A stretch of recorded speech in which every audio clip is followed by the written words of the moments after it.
Bonjour à tous, que la paix de notre Seigneur Jésus-Christ soit sur vous dans ces temps troubles, ces temps où on nous annonce des guerres, des bruits de guerre, mais le Seigneur contrôle toutes choses.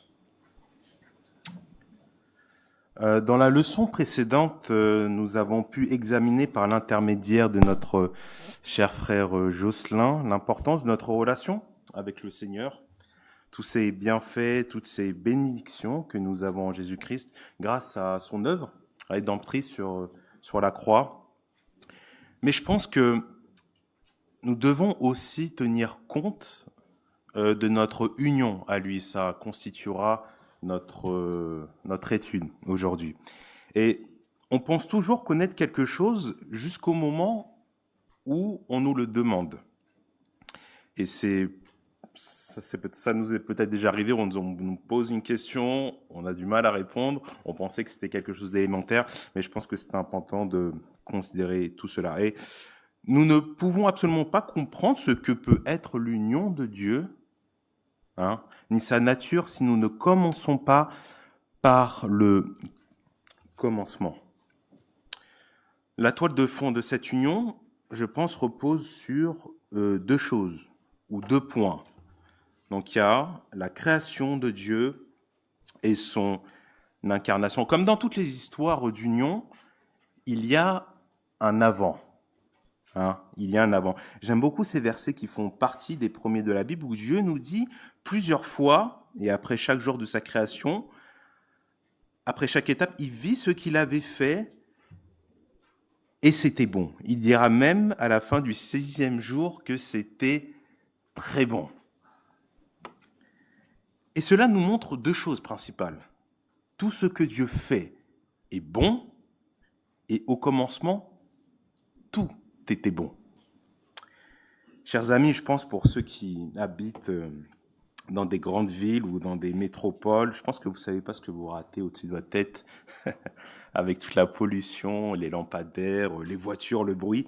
Mais ne serait-ce que ce magnifique ciel étoilé, splendide à contempler.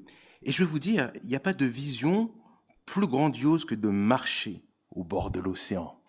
J'ai eu cette sensation, avoir les pieds dans le sable. Et plus les années passent, et plus j'apprécie la création de Dieu, sa nature, sa vue, son odeur, sa grandeur et sa majesté. Un jour, j'ai pu avoir l'occasion d'assister à un lever de soleil, quand j'avais en tout cas encore les capacités, je peux vous dire, c'est quelque chose de magnifique. Et on ne peut que rendre gloire au roi des rois. Tout cela pour dire et souligner très rapidement que quand Dieu fait quelque chose, il le fait bien. Il le fait toujours à la perfection. Il n'a pas besoin de recommencer. C'est pas un Dieu qui est pris de court ou qui remine en étant déçu de son œuvre. Non, il fait toutes choses belles en son temps, dit la parole de Dieu. Ce monde est gâché pas à cause de Dieu, c'est à cause de l'homme. Non seulement Dieu a créé, mais il est aussi sur le banc des accusés, avec tout ce mal, toutes les personnes qui disent que il y a tout ça, Dieu n'existe pas, cette fameuse équation mondaine sans argument réel. Et je vous cache pas cette réalité que cette terre souffre. La parole de Dieu nous le dit dans Romains 8.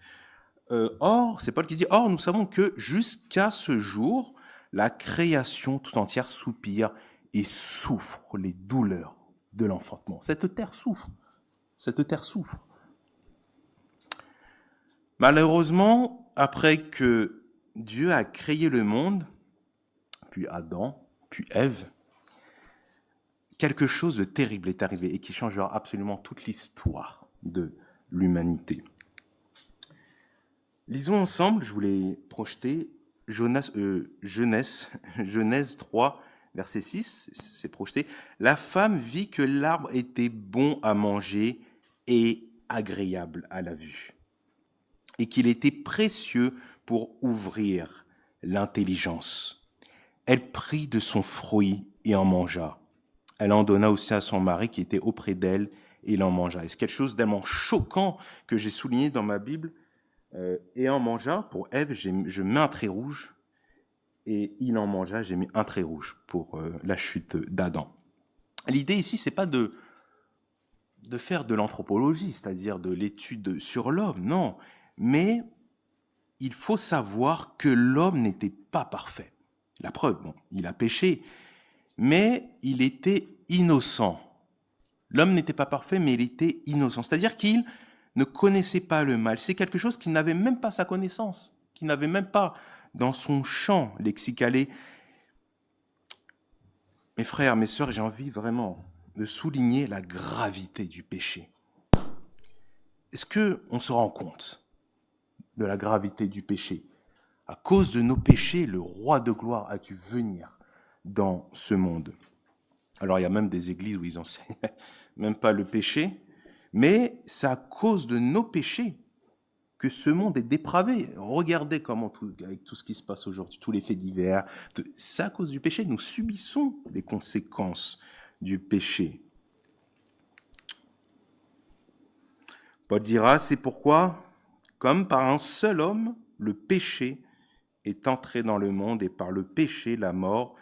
Ainsi, la mort s'est étendue à tous les hommes parce que tous ont péché.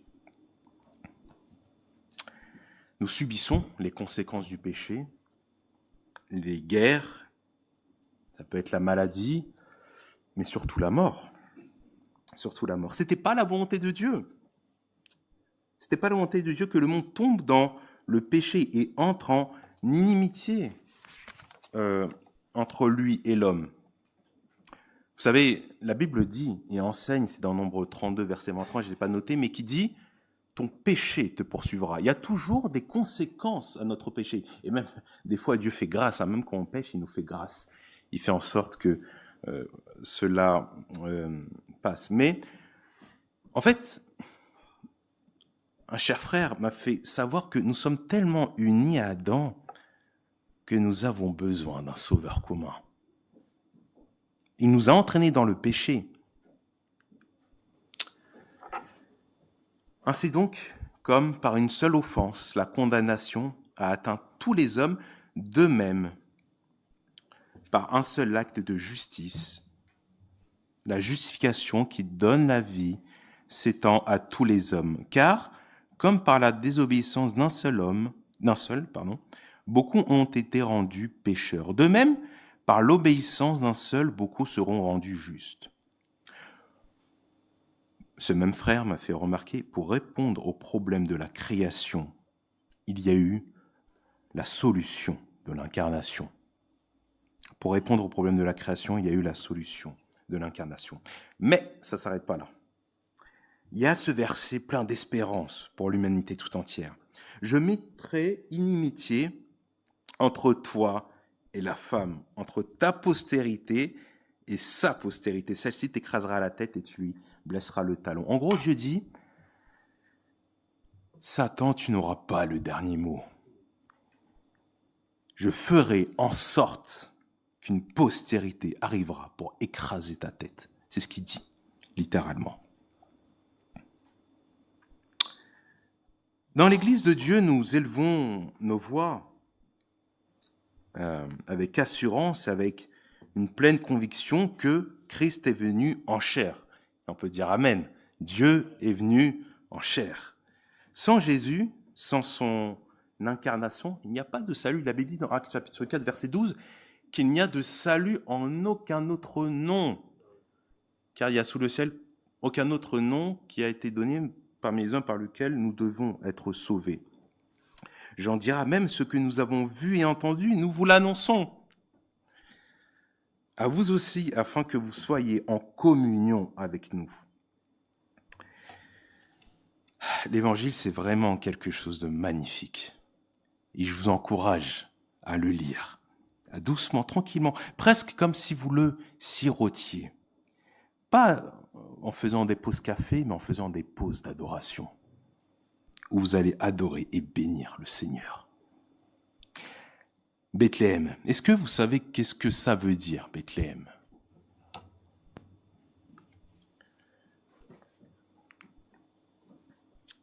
Bethléem veut dire maison du pain.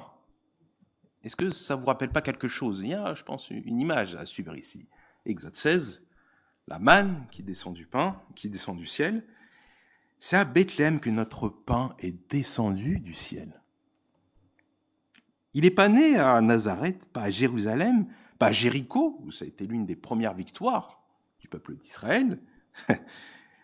Mais cette prophétie a été annoncée environ 7 siècles avant. Je vous l'ai affiché. Michée 5, verset 2. « Et toi, Bethléem, Ephrata, petite entre les milliers de Juda, car de toi sortira pour moi celui qui dominera sur Israël et dont les origines remontent aux temps anciens, au jour de l'éternité. » C'est magnifique.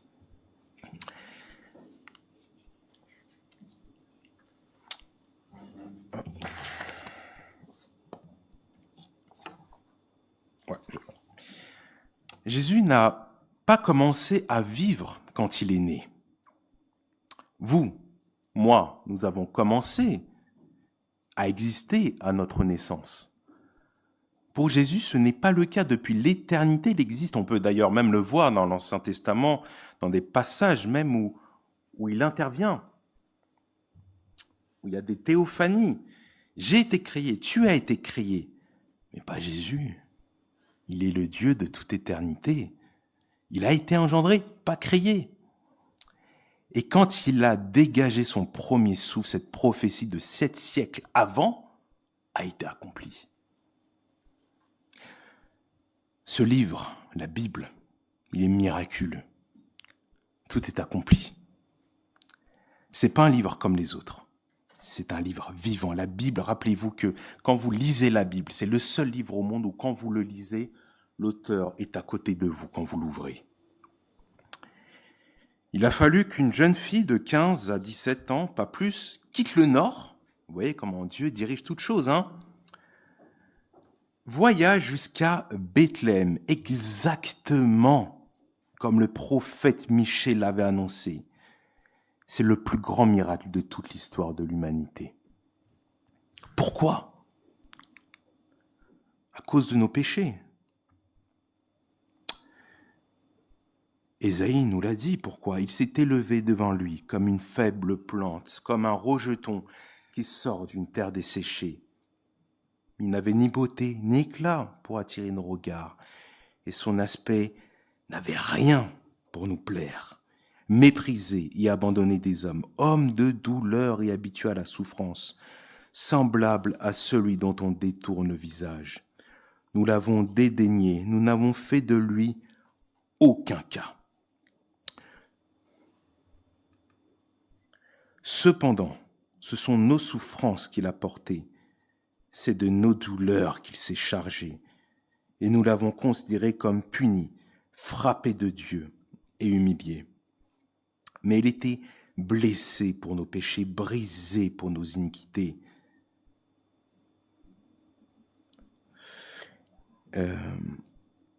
Le châtiment qui nous donne la paix est tombé sur lui. Et je l'ai souligné, j'ai souligné tout le passage dans ma Bible, mais surtout ça. Et c'est par ces meurtrissures que nous sommes guéris. Voilà pourquoi ce roi de gloire est descendu, ce pain du ciel est descendu. Le salut, une œuvre trinitaire. Je pense qu'on peut dire que le salut est avant tout un salut trinitaire, à ne jamais oublier. Vous savez, le salut avec la divinité de Jésus sont un des sujets les plus attaqués aujourd'hui. Satan sait très bien où il met le doigt. C'était l'un des premiers qui a mis le doute sur la divinité de Jésus. Et si tu es le Fils de Dieu. Le mot Trinité, alors, n'apparaît pas dans la Bible, mais sa réalité est certainement, clairement présente. Nous pouvons, chers amis, avoir une fausse idée de la Trinité. On peut se dire, c'est que Jésus qui est à l'œuvre du salut. Il est mort sur la croix. Il n'y a que lui. Ou que le Saint-Esprit agit. Il n'y a que lui qui convainc, après tout.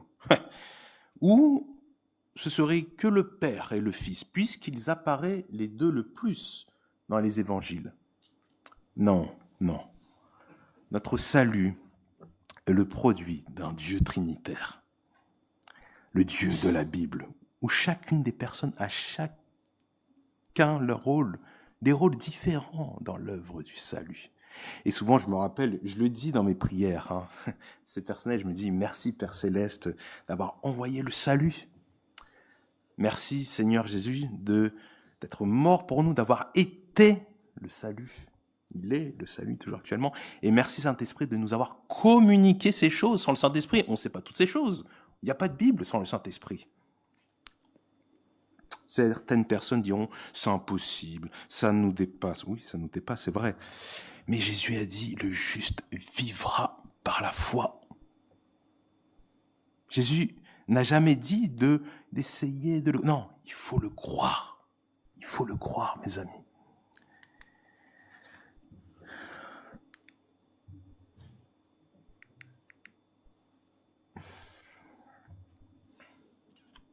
En fait, le Père est l'artisan, je pense, du salut. Et il en assure la direction du début à la fin. Jean 3,16, on connaît tous ce verset, je l'ai mis, je pense qu'on pourrait tous le réciter ensemble, mais on ne va pas le faire, mais Dieu nous a tellement aimés qu'il a envoyé son Fils afin que quiconque croit ne meure pas, mais qu'il ait la vie éternelle. Ça, c'est le produit brut de l'Évangile, c'est le creux de l'Évangile. C'est ça l'action du Père. Il nous l'a donné. Il nous l'a donné. Et j'aime bien ce passage dans Daniel, où on voit vraiment cette image. Daniel chapitre 7. Je regardais, c'est Daniel qui parle, pendant mes visions nocturnes, et voici sur les nuées des cieux arriva quelqu'un de semblable à un fils de l'homme. Il s'avança vers l'ancien des jours. L'ancien des jours, ici, on peut le décrire comme Dieu le Père. Et on le fit approcher de lui. On lui donna la domination, la gloire et le règne. Et tous les peuples, les nations et les hommes de toute langue le servirent.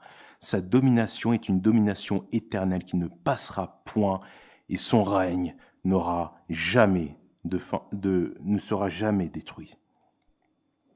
Il nous a donné ce qu'il avait de plus précieux, son Fils. En regardant la scène du calvaire, on voit très clairement la plus grande scène de toute l'histoire de l'humanité. 3 croix. C'est une colline en dehors de Jérusalem appelée Golgotha, le calvaire. Devant nos yeux se dressent 3 croix. Et sur la croix se trouve quelqu'un qui n'est pas comme les 2 autres, quelqu'un de juste, quelqu'un de pur, quelqu'un qui n'a jamais fait de mal. Il est cloué avec des clous de fer faisant peut-être plus de 15 cm. Le marteau a enfoncé les clous dans ses mains et ses pieds, le sang a giclé sur un bois rugueux. 2 criminels se trouvent à ses côtés. Cette scène est très parlante. Vous savez, Jésus est le plus grand diviseur du monde. Et on voit 2 choses, 2 catégories, celui qui est venu à lui et l'autre qui a persisté dans ce péché. J'ai bien aimé ce que Timothée avait dit la semaine dernière. C'est vrai, je crois que c'était le groupe des verts clairs et des violets, je crois. Si je me souviens bien, mais de quel groupe faisiez-vous partie? Des verts clairs ou des violets? On ne parle jamais assez de ce passage. Alors c'est dans l'épître de Pierre, je ne l'ai pas mis, mais moi c'est peut-être un des passages qui me frappe le plus dans toute la parole de Dieu, qui me foudroie littéralement. Où Jésus, en fait, il a tellement vaincu la mort qu'il est même descendu dans les profondeurs de l'abîme pour proclamer sa victoire dans l'épître de Pierre, où il est écrit qu'il a proclamé son message aux esprits en prison, là où il n'y a plus d'espoir, où c'est terminé. Ce n'était pas une évangélisation, mais c'était une proclamation de sa victoire. Jésus n'a pas non seulement vaincu la mort, il a écrasé, il a piétiné, il est descendu dans les lieux inférieurs, puis il est revenu à la vie. Ça, c'est notre roi des rois et notre Seigneur des seigneurs. Je vous redis, dans quelle couleur, dans quel groupe faites-vous partie? Des verts clairs ou des violets?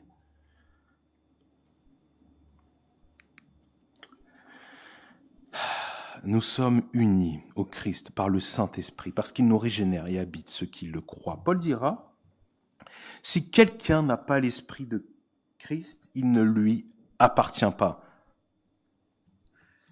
La Bible est très claire. Être en Christ, c'est être habité par le Saint-Esprit. Que fais-tu du Saint-Esprit ? C'est une question qu'on peut se poser. Que fais-tu du Saint-Esprit ? J'aimerais rappeler que le Saint-Esprit n'est pas une force, ni une puissance. Il est tout-puissant. Mais c'est une personne divine qui donne de la force, qui nous console. Jésus a dit, il vous est avantageux que je m'en aille. Le fait d'avoir le Saint-Esprit constitue un privilège. Et comme dans tous les privilèges, il y a un devoir, la sanctification. Je parlais un peu plus tôt de la souffrance de notre Seigneur et Sauveur Jésus-Christ, mais le Saint-Esprit, on peut dire, il souffre depuis plus de 2000 ans lorsqu'il nous a été donné. Il voit nos péchés, nos chutes, nos rechutes. Jésus lui-même a dit, soyez parfaits, comme votre Père Céleste est parfait. Et c'est avec le Saint-Esprit qui nous donne cette force.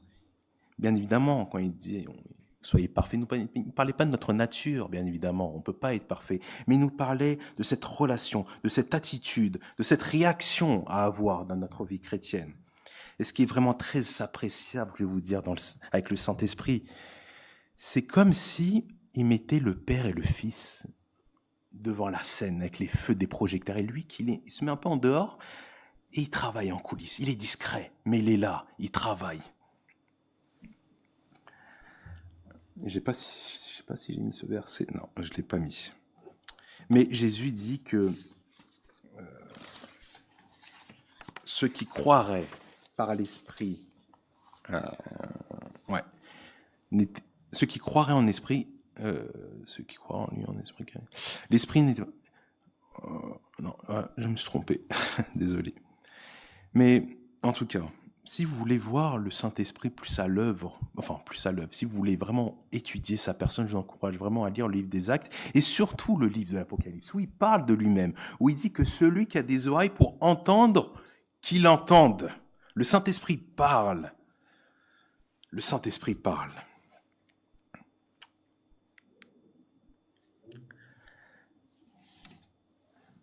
Jésus répondit de lui-même, « Si quelqu'un m'aime, il gardera ma parole, et mon Père l'aimera. Nous viendrons à lui, et nous ferons notre demeure chez lui. » Qu'est-ce que ça veut dire ? Ça veut dire que quand nous sommes en Christ, la Sainte Trinité demeure en nous. Il y a des passages où on dit que le Saint-Esprit est en nous. Mais là, Jésus dit, c'est clair, que le Père et lui feront notre demeure en nous. Quand nous sommes à Christ, la Sainte Trinité est en nous.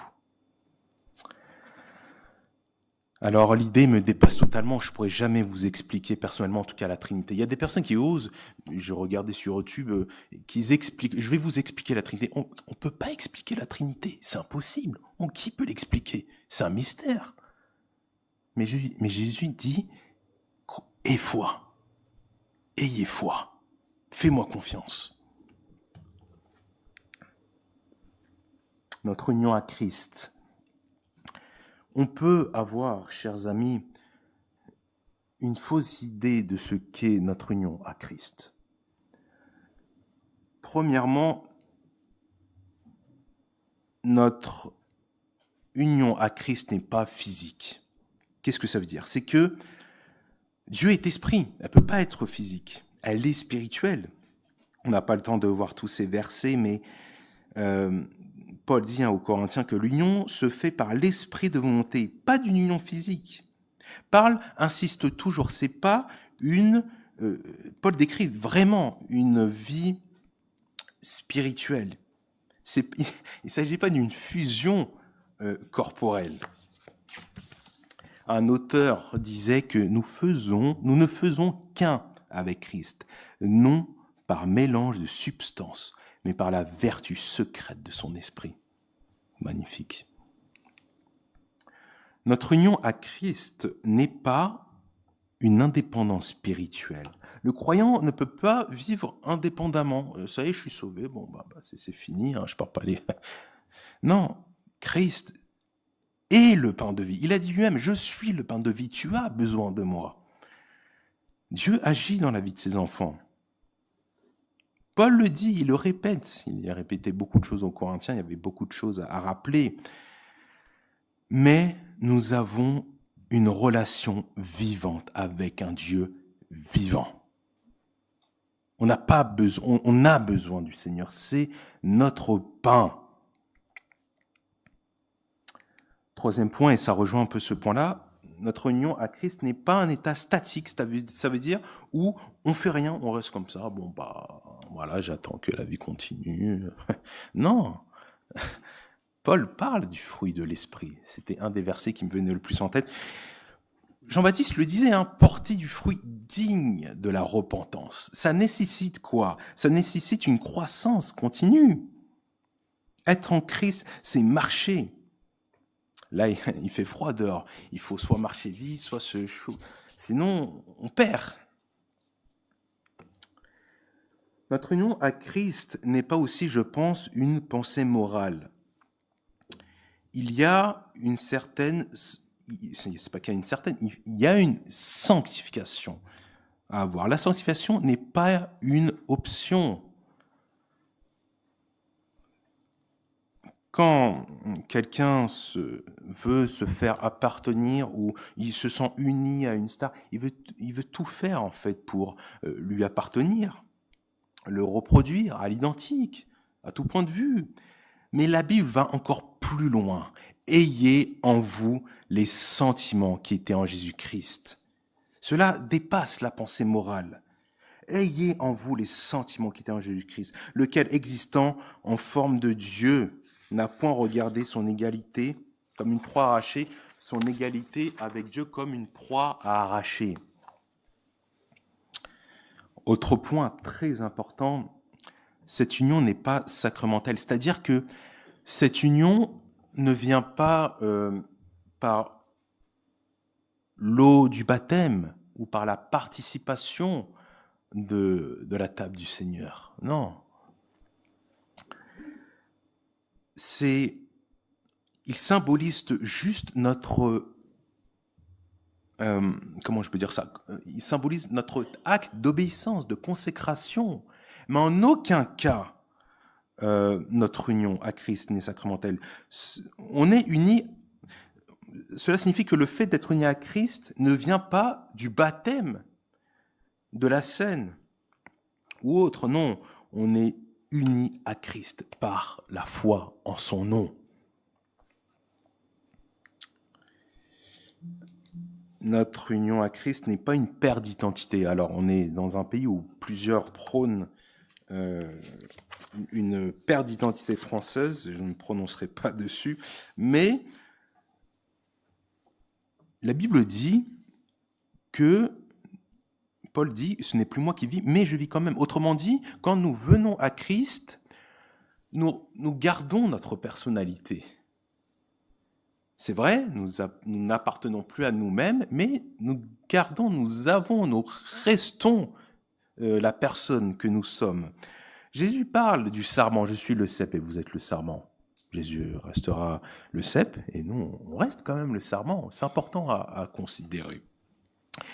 Et nous resterons toujours, nous garderons toujours le nom. Il dit dans Jean chapitre 10 où il parle... Je suis le bon berger qui donne sa vie pour ses brebis. Il les connaît par leur nom. Il connaît ses brebis personnellement. Cela nous montre que nous avons et que nous gardons notre identité. La plénitude. Je pense que c'est le dernier point de notre union à Christ. Mes frères, mes sœurs, je dirais qu'il y a plusieurs éléments qui peuvent constituer notre union à Christ. Vous aurez plusieurs idées, je suis sûr, peut-être même meilleures que moi. On peut en citer beaucoup. Mais une des premières, pour moi, c'est l'invitation. Un jour, nous qui sommes venus à Christ, on peut dire que c'est les prémices de notre relation à Christ. Nous avons été touchés par la main de Dieu sur notre chemin. On peut l'entendre dans des témoignages, lors des baptêmes, etc. Et gloire à Dieu. Et vous savez, j'apprécie beaucoup le portrait, le décor le discours, l'échange qu'a le Seigneur Jésus avec la femme samaritaine, où lui donne vraiment de l'importance. Elle était païenne, mais Jésus lui a montré toute l'importance qu'elle avait. Je trouve cette histoire très touchante, où Jésus s'est intéressé à elle. Aujourd'hui, on peut avoir cette idée de se conformer à plusieurs érudits, à plusieurs savants, et Dieu merci de nous les avoir donnés. Mais Dieu ne regarde pas à toutes ces choses. C'est rien pour lui. Dieu regarde au cœur. Il s'est intéressé à cette femme, tout comme il s'est intéressé à vous, il s'intéresse à vous tous ici. Je pense aussi à Méphibosheth, le fils de Jonathan, qui est venu à la table de David. David s'intéresse à lui et Dieu s'intéresse à lui. Jésus s'est intéressé à cette femme samaritaine.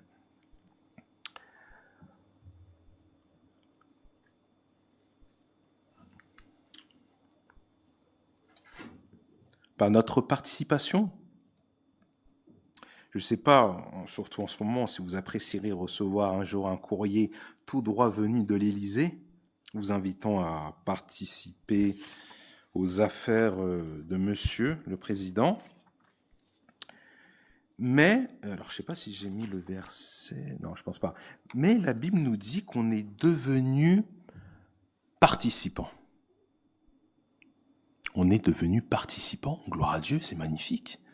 Quand on rentre dans la maison de Dieu, quand on rentre dans l'œuvre de Dieu, dans sa famille, c'est pas pour rester sur le banc. Et c'est ça que j'apprécie dans cette église, c'est que quand quelqu'un vient à Christ, il travaille. Être chrétien, c'est pas être au pôle emploi, c'est travailler. Dieu nous dit qu'il nous fait participer. C'est sûrement Paul qui a écrit l'Épître aux Hébreux, car nous sommes devenus participants en Christ. Dieu fait pas de favoritisme. On est tous au même niveau. On n'a pas besoin de diplôme. Quand vous êtes venus à Christ, regardez, ne serait-ce que parler des 4 pécheurs, de Pierre, de Jacques, d'André et de Jean, il les a tout de suite pris avec lui. Et c'est la même manière. Dieu nous a rendus participants. Quelle grâce d'être non seulement enfants de Dieu, mais participants. On n'est pas rentré dans son œuvre pour rester sur le côté, non. Il nous participe, on est le corps de Christ.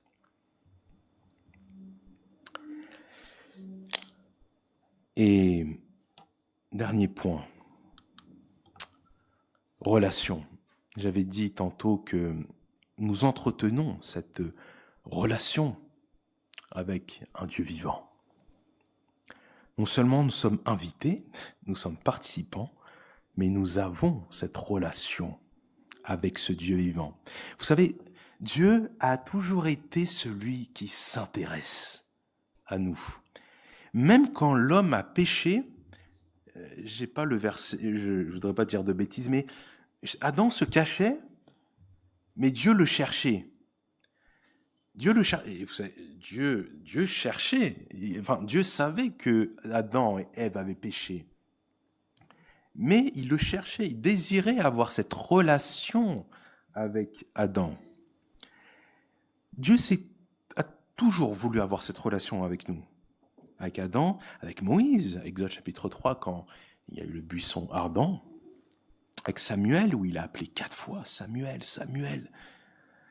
Et c'est à cause du péché qu'on a été séparés, déconnectés avec notre Dieu.